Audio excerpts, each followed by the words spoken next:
Assalamualaikum warahmatullahi wabarakatuh. Perkenalkan, nama saya Bu Desmawati. Saya mengajar di UPTD SDN 010016 Taipasir. Apa kabar anak-anak semua?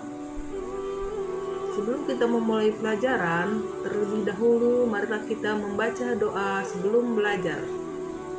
Mari kita baca sama-sama ya anak-anak. Bismillahirrahmanirrahim. Raditu billahi robba wa bil islami dina wa bi muhammadin nabiyya wa rasulullah.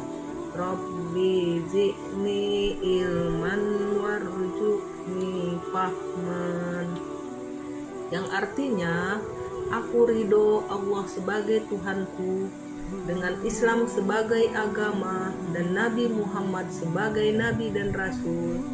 Ya Tuhan, tambahkanlah ilmu padaku dan berikanlah aku pemahaman. Baiklah anak-anak semua, tema pelajaran kita pada hari ini yaitu hijrah Rasul Shallallahu Alaihi Wasallam ke Madinah. Adapun tujuan pembelajaran hijrahnya Nabi ke Madinah adalah setelah siswa mengikuti pelajaran, siswa diharapkan dapat 1. Menjelaskan sebab-sebab Nabi Muhammad hijrah ke Madinah. 2. Menceritakan kisah peristiwa hijrah Nabi Muhammad SAW ke Madinah. 3. Membuat alur cerita kisah perjalanan hijrah melalui gambar dan keterangan sederhana. 4. Menyimpulkan pelajaran di balik hijrahnya Nabi Muhammad SAW ke Madinah. 5. Meneladani perjuangan Nabi Muhammad dan para sahabat. 6. Membiasakan sikap percaya diri dan teguh pendirian dan bertanggung jawab. 7. Meyakini kebenaran kisah hijrah Nabi Muhammad Shallallahu Alaihi Wasallam. Tahukah kalian apakah hijrah itu? Hijrah secara bahasa berarti memutuskan atau meninggalkan, sedangkan menurut istilah adalah perpindahan Nabi Muhammad Shallallahu Alaihi Wasallam bersama sebagian pengikut dari Makkah ke Madinah untuk menyelamatkan diri dari tekanan kaum kafir Quraisy Mekah. Madinah adalah nama sebuah kota yang sebelumnya bernama Yasrib. Yasrib terletak di sebelah utara kota Mekah dengan jarak kurang lebih 450,4 km. Pernahkah kalian pindah sekolah? Pindahnya kalian dari sekolah satu ke sekolah lainnya pasti memiliki sebab yang melatar belakanginya.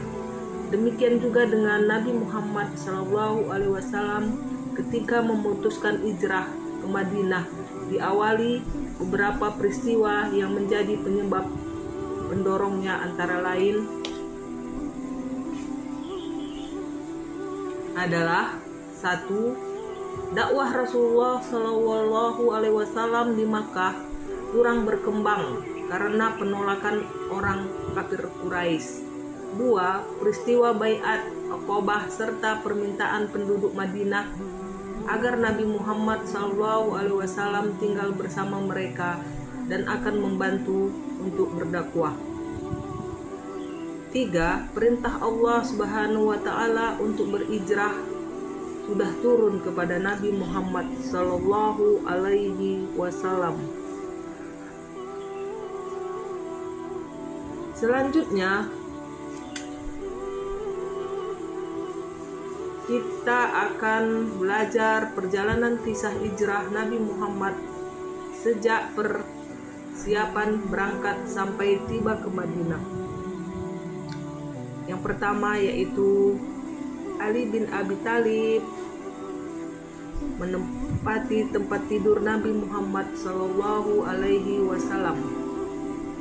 Kaum musyrik Quraisy sangat terpukul dengan keberhasilan sekian banyak sahabat Nabi Muhammad yang berhijrah kemudian untuk membangun satu komunitas muslim yang hidup tenang sambil berdakwah. Karena itu, sebelum semakin membesarnya agama baru, mereka memutuskan untuk mencelakai Nabi Muhammad SAW. Mereka memilih dari setiap kaum musyrik yang tangguh dari berbagai suku, tujuannya agar tugas tersebut tidak hanya ditanggung oleh satu atau dua suku saja. Dengan demikian, keluarga Nabi Muhammad tidak mampu melawan. Allah menyampaikan rencana kaum musyrik itu kepada Nabi Muhammad SAW, maka beliau memerintahkan Ali bin Abi Thalib untuk tidur di pembaringan beliau sambil memakai selimut berwarna hijau buatan Kasra Maut yang biasa beliau pakai. Pemuda-pemuda terpilih itu memata-matai pergerakan Nabi Muhammad SAW dan merasa yakin bahwa beliau masih tidur nyenyak, tetapi sebenarnya tanpa mereka sadari Nabi Muhammad keluar rumah meletakkan segenggam tanah masing-masing di kepala pemuda tersebut sambil membaca doa yang artinya, dan kami jadikan di hadapan mereka sekat atau dinding, dan di belakang mereka juga tersekat, dan kami tutup mata mereka sehingga mereka tidak dapat melihat. Yang kedua yaitu Nabi Muhammad SAW ke rumah Abu Bakar. Pada suatu siang menjelang hijrah, Nabi Muhammad SAW berkunjung ke rumah Abu Bakar.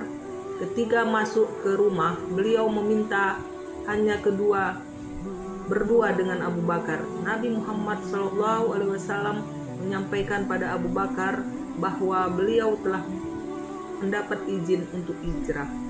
Abu Bakar menyampaikan bahwa dia telah menyiapkan 2 unta, satu untuk Nabi Muhammad SAW dan satunya guna perjalanan ke Madinah.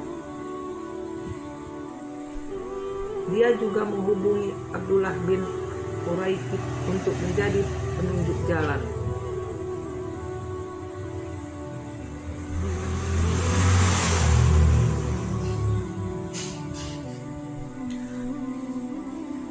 Tiga, awal perjalanan. Pada tanggal 27 Safar tahun ke-14 kenabian bertepatan dengan tanggal 12 sampai 13 September 622 Masehi, di tengah kegelapan malam, Nabi Muhammad SAW keluar dari rumah Abu Bakar. Beliau berdua tidak melewati pintu depan, melainkan dari celah dalam rumah menuju jalan belakang. Hal ini dilakukan untuk kehati-hatian. Beliau berjalan kaki ke gua Sur, bahkan beliau berjalan dengan ujung jarinya supaya tidak meninggalkan jejak yang dapat ditelusuri Nabi Muhammad SAW dalam menempuh perjalanan dengan mengambil jalur selatan Makkah yang biasanya digunakan perjalanan ke Yaman, bukan jalur utara yang biasa digunakan menuju ke Madinah. Jalan ke gua sangat sempit, terjal dan banyak bebatuan. Sebelum menjauh dari perbatasan Makkah, Nabi Muhammad berhenti sesaat mengungkapkan rasa cinta beliau kepada tanah air ini. Dan yang keempat adalah di dalam gua Sur. Sebelum memasuki gua, Abu Bakar masuk terlebih dahulu, memeriksa jalan sampai ada sesuatu yang membahayakan Nabi Muhammad. Dan setelah segalanya aman, Abu Bakar mempersilahkan beliau masuk untuk beristirahat.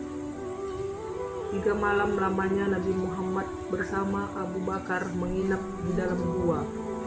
Malam Jumat, Sabtu, dan Ahad, setiap malam datang berkunjung ke sana putra Abu Bakar untuk menyampaikan perkembangan yang terjadi di Mekah. Lalu kembali setiap subuh memasuki aktivitas di Mekah agar tidak dicurigai. Lalu pemimpin Quraisy mengadakan sayembara Apabila ada yang mendapati dan menemukan Nabi Muhammad, akan diberi hadiah sebesar 100 ekor unta. Beberapa di antara mereka mencari ke gua Sur, tetapi mereka tidak mendapatinya, karena gua tersebut ditutupi oleh jaring laba-laba dan dihinggapi oleh 2 ekor burung, hingga mereka pun beranjak pergi. Demikianlah pelajaran